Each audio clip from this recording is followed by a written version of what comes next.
What if the real reason you struggle around certain people is not that you are sensitive, but because you can see what they are trying to hide? What if the thing you call anxiety is actually your intuition picking up information before your mind can explain it? Carl Jung believed this was not a flaw, it was the mark of a rare psychological awareness. Jung discovered a type of person who can see too much, not with their eyes, but with their nervous system. These are the people who walk into a room and instantly feel the emotional temperature drop. They notice the tension behind a polite smile, the hidden resentment in a friendly tone, the way someone says, "I'm fine," but their soul is shaking. They sense the truth that other people are working very hard to avoid. At first, this inner radar feels like a gift. It helps them read people accurately, avoid danger, and understand what is really happening long before anyone says it out loud. But here is the danger Jung identified. The world does not reward the person who sees the truth. It punishes them. Instead of being respected for their insight, they are labeled dramatic, negative, too emotional, or difficult. Not because they are wrong, but because they see what others refuse to face. Jung wrote that these individuals are tuned into what he called the unconscious field, a hidden psychological atmosphere that surrounds all relationships. They are not imagining the tension. They are feeling the unspoken contracts, the suppressed anger, the unresolved trauma, the silence that holds more truth than anyone will ever admit. Their body reacts before logic does. Their intuition speaks before language forms. They experience reality at a deeper level, and the price is that they are forced to carry information that others pretend is not there. This awareness is dangerous for one simple reason. It breaks illusions. Families built on secrets feel exposed around them. Relationships built on pretending feel threatened. Friend groups that avoid honesty become uncomfortable. Even workplaces can turn cold because the woman who sees the truth becomes the mirror everyone wants to avoid. She does not even have to speak. Her presence alone says too much. So the question Jung asked is the same question many women never dare to ask themselves. Is the problem that you feel too much? Or is the problem that everyone around you feels nothing at all? This introduction leads us into the heart of the journey. People who see too much are not broken. They are awake. They are not fragile. They are overloaded. Their mind is not malfunctioning. It is noticing what others have trained themselves to ignore. Jung warned that this gift can become a burden if it is carried alone, but he also believed that, with the right understanding, this sensitivity can transform from a curse into a calling. And that is where the real story begins.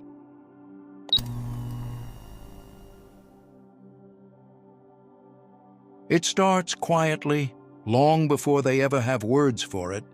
A woman walks into a room and feels a pressure that no one acknowledges. She senses the resentment sitting beneath a sibling's smile, the disappointment hiding in a parent's silence, the jealousy behind a friend's compliment.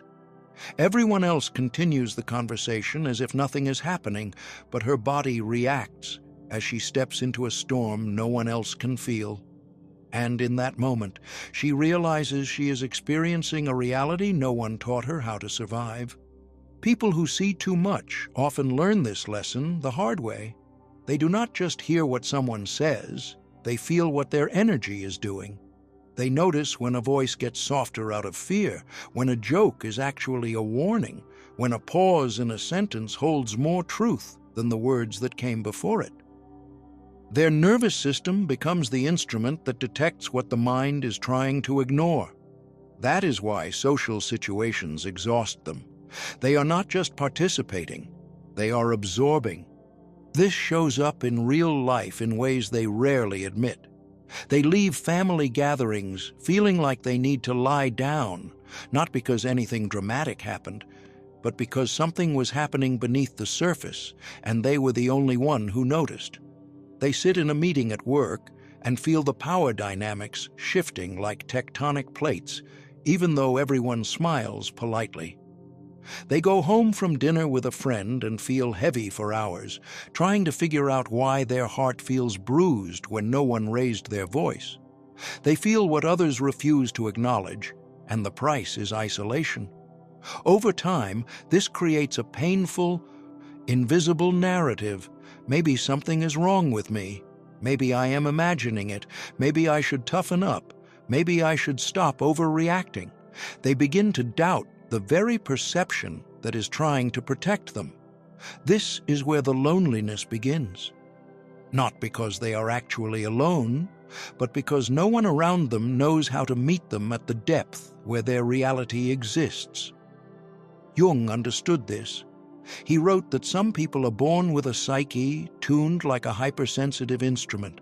It picks up signals others filter out. It notices shifts others dismiss.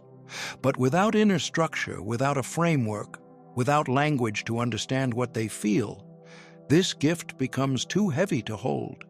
It becomes like holding a radio that plays every frequency at once with no way to turn the volume down. It is not the perception that hurts them. It is the lack of guidance to navigate it. So they hide it. They laugh along even when they feel the tension. They comfort others while breaking inside. They pretend not to notice the truth because the truth has consequences.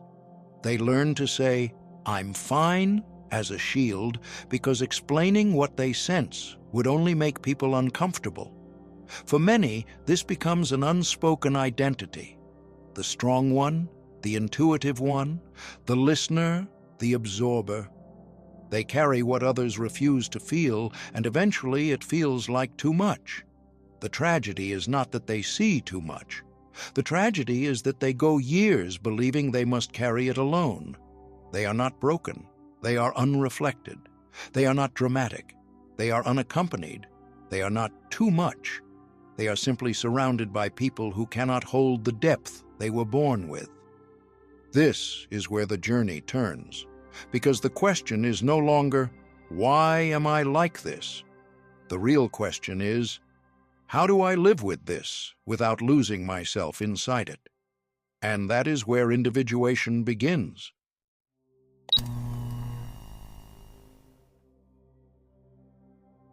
It reaches a point where awareness alone is not enough. Seeing the truth does not save you if you are still drowning in what you see.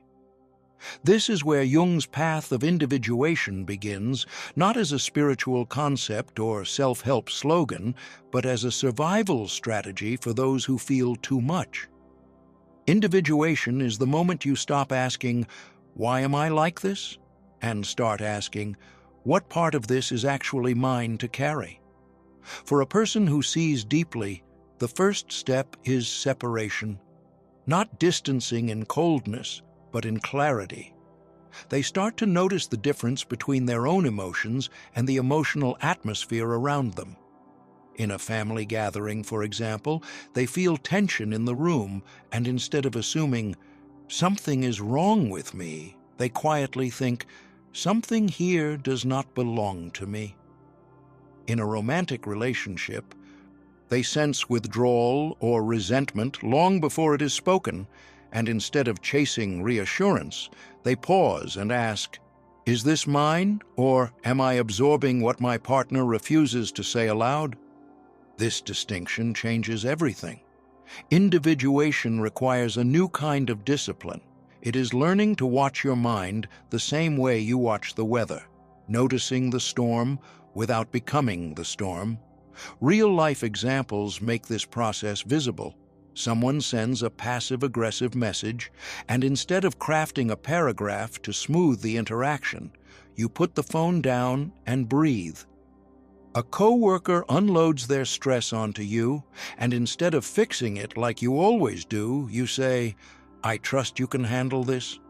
A parent implies you owe them access to your life, and instead of collapsing into guilt, you think, "Love does not mean ownership." These are not small acts. They are psychological revolutions. Jung believed that the people who see too much are not meant to shut down their perception. They are meant to stand inside it without losing themselves. This is where shadow work enters. The shadow is not evil. It is the place where abandoned truth waits. It holds the anger you swallowed to stay likable, the instinct you ignored to keep the peace, the intelligence you hid to avoid threatening others. Shadow work means letting those parts return without shame. It is not dramatic. It is not theatrical. It is sitting alone in your room and finally admitting, "I knew all along."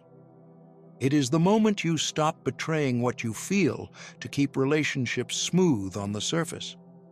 Boundaries become the physical form of individuation, not walls, but doors. Doors that open with discernment, doors you are allowed to close. Boundaries do not mean you stop caring. They mean you stop dissolving. They mean you stop letting your empathy turn into self-erasure. They mean you stop being the emotional landfill for everyone who refuses to deal with their own inner world. Individuation teaches that the body is not overreacting, it is responding. The exhaustion, the headaches, the tightening in the chest were never random. They were messages. There were warnings that you were living outside of yourself. The goal is not to become detached or unemotional. The goal is to stay connected to others without disappearing inside them, to see clearly without collapsing, to feel deeply without becoming porous, to love without losing shape. That is the difference between perception that destroys you and perception that guides you. This is what Jung meant by becoming whole, not perfect, not untouchable, whole. And for those who see too much, individuation is not a luxury. It is the only way out that does not require abandoning yourself.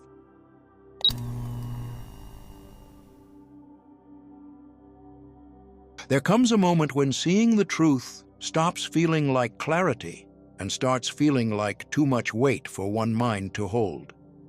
Jung understood this intimately. He did not study the unconscious from a safe academic distance. He lived inside it. During his confrontation with the unconscious, he was flooded with visions, symbols, dreams, and images so overwhelming that even he questioned his reality. But instead of numbing himself or running from it, Jung did something radical. He stayed with his mind without surrendering to it. He realized that deep perception without structure can pull a person under. So he built anchors. He wrote everything down, treating his inner world like a language that needed translation. He painted his dreams into symbols to give his psyche form. He grounded himself by keeping routines in daily life, reminding himself that the physical world could hold him while his inner world expanded. And he remained humble, refusing to believe that awareness made him exceptional. It made him responsible. This idea matters deeply for people who see too much, because in real life, they face their own version of psychic overwhelm. A woman sits in a restaurant and feels tension at the table beside her, even though no one is speaking. A man senses a breakup coming months before his partner admits anything is wrong. Someone walks into a family gathering and feels the unspoken resentment and rivalry like smoke in the air. Without structure, this gift becomes a burden. Their intuition becomes a storm. Their empathy becomes an open wound. Jung's lesson was simple. You cannot outrun what you see, but you can learn how to carry it.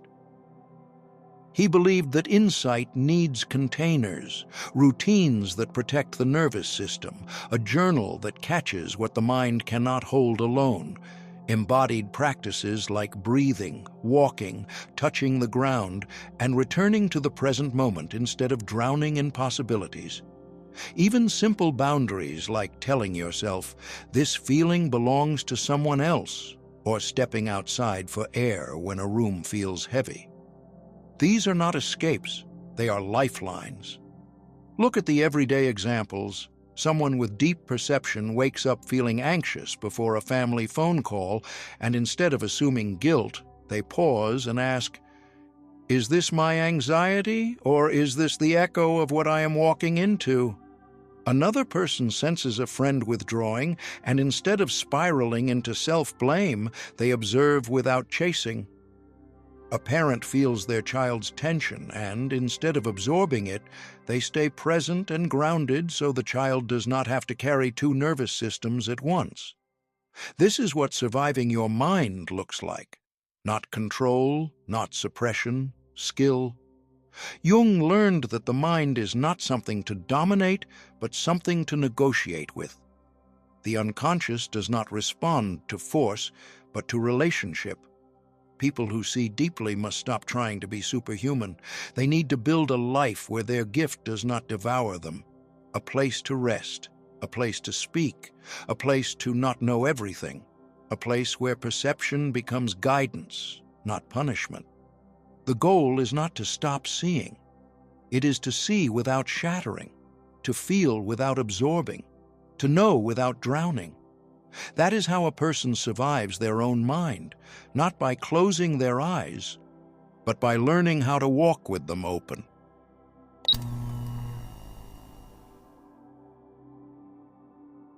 There is a moment on this path when you realize that awareness alone is not enough.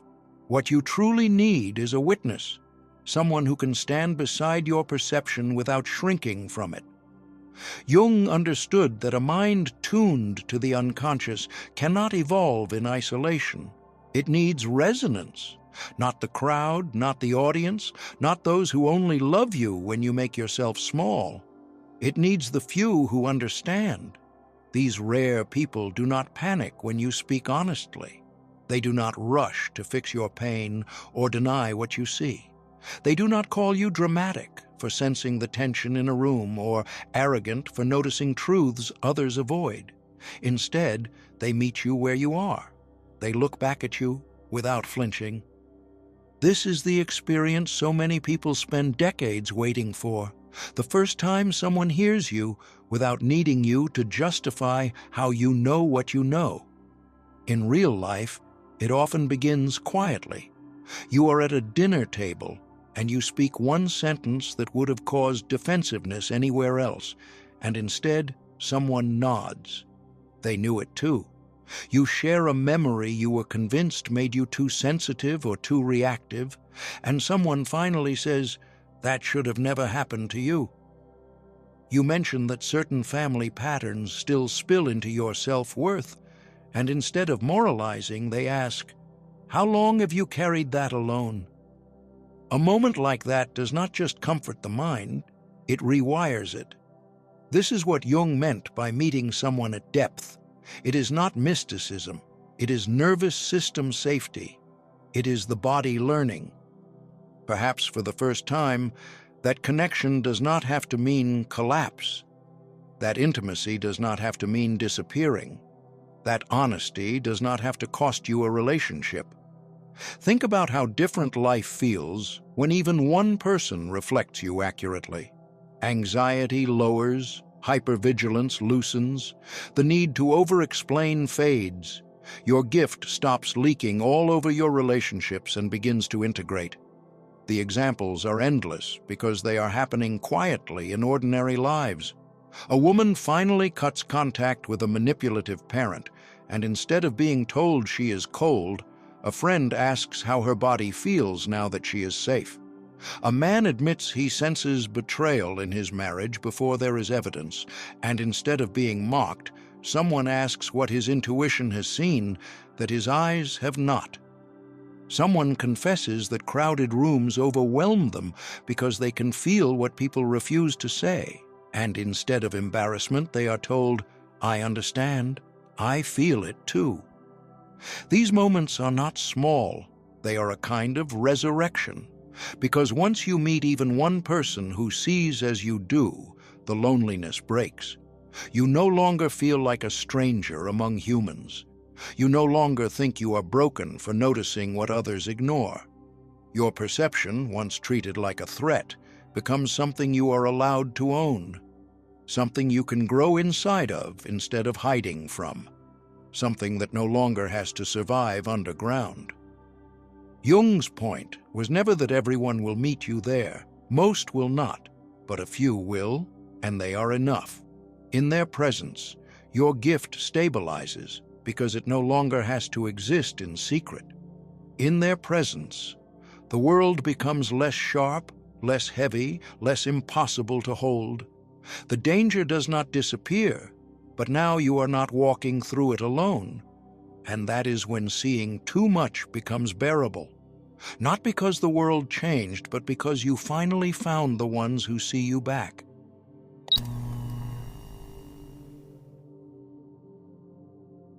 It often starts quietly, not with a breakthrough, but with confusion. A person who sees too much begins to notice patterns nobody else seems to notice. A relative's smile that does not reach their eyes. A co-worker's tone shifts before conflict erupts. The way a room goes emotionally cold, even while everyone claims they are fine. This is the first stage and the first trap. Believing the problem must be you. You ask yourself questions you were never given language for. Am I imagining this? Am I too sensitive? Why do I feel things other people cannot see? The trap is self-blame, and many stay stuck here for years, shrinking their perception to survive their own doubt. If they do not numb themselves or talk themselves out of their own intuition, the second stage begins. They start learning the difference between sensing something and becoming it. They sit inside a tense conversation and stay in their own body rather than merging with the emotional storm around them. They notice someone's anger and say privately, "This is here, but it is not mine." They stop acting like an emotional sponge and start becoming a window, clear, grounded, observing without collapsing inward. The trap at this stage is overcorrection. They fear hurting people or being cruel, so they confuse boundaries with punishment. In reality, this phase is not about becoming cold, it is about becoming centered. The third stage is where their gift begins to look like purpose.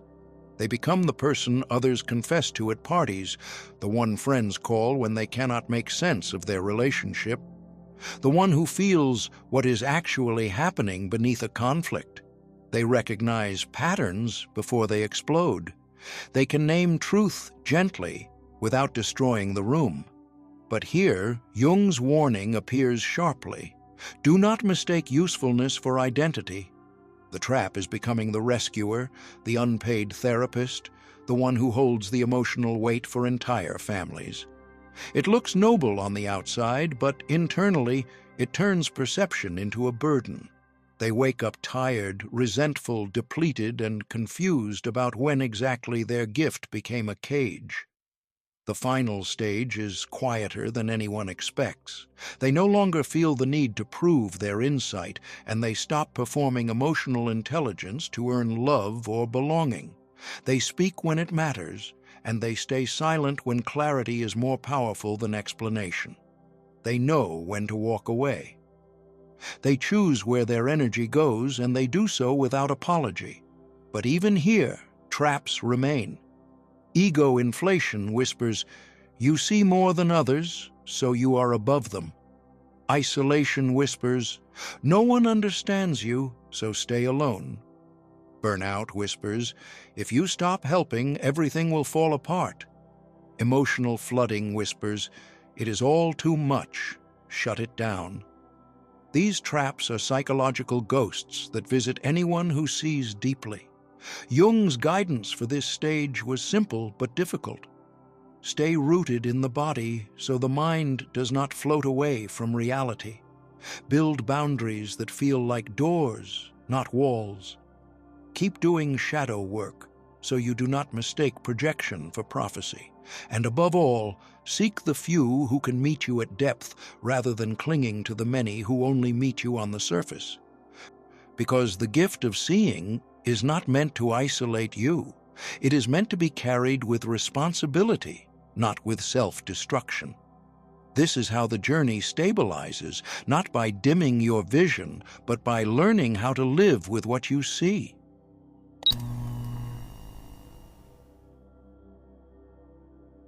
In the end, Jung believed that seeing too much was never an accident. It was a psychological assignment. Some people are born with an early awareness of what others carefully ignore. They feel the fracture in a family before anyone speaks of it. They sense the emotional collapse in a relationship before the first argument happens. They notice when a culture is breaking long before the headlines appear. At first, this sensitivity feels like punishment. They are too awake to rest inside denial, too alert to pretend they do not know what they know. This can create a sense of being misplaced, like living in a world built for people who prefer their eyes closed. The turning point comes when they stop treating their perception like a personal flaw. Individuation gives structure to what once felt chaotic. Boundaries anchor what once felt overwhelming. Supportive relationships soften what once felt unbearable. Slowly, the curse reshapes itself. The person who once felt like an outsider in their own life begins to understand that they were never meant to blend in. They were meant to notice. They were meant to name what others cannot name yet. They were meant to live with clarity, while others are still learning how to see. This shift does not make life easy, but it makes life meaningful.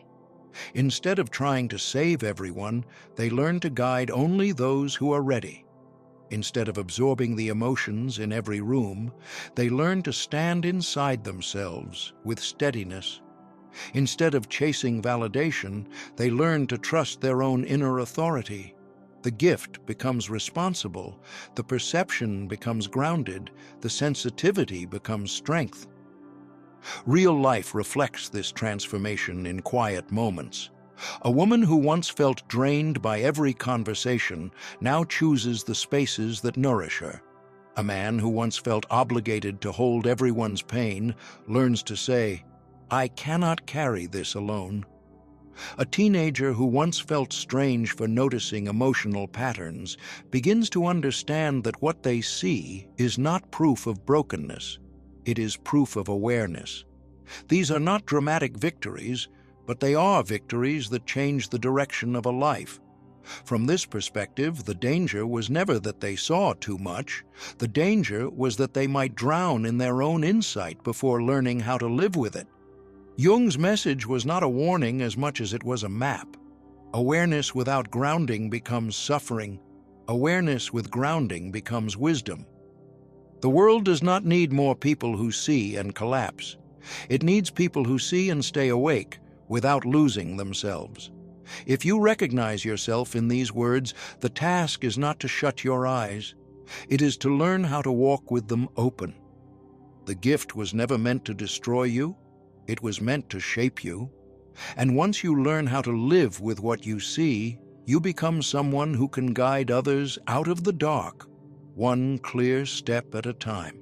If this touched something sacred inside you, don't let it fade into silence. Like this video, subscribe, and turn on notifications. Your presence here is not just support, it's resonance. And if you feel moved to give back, your donation becomes a quiet but powerful gesture that helps keep this light alive for others still walking in the dark.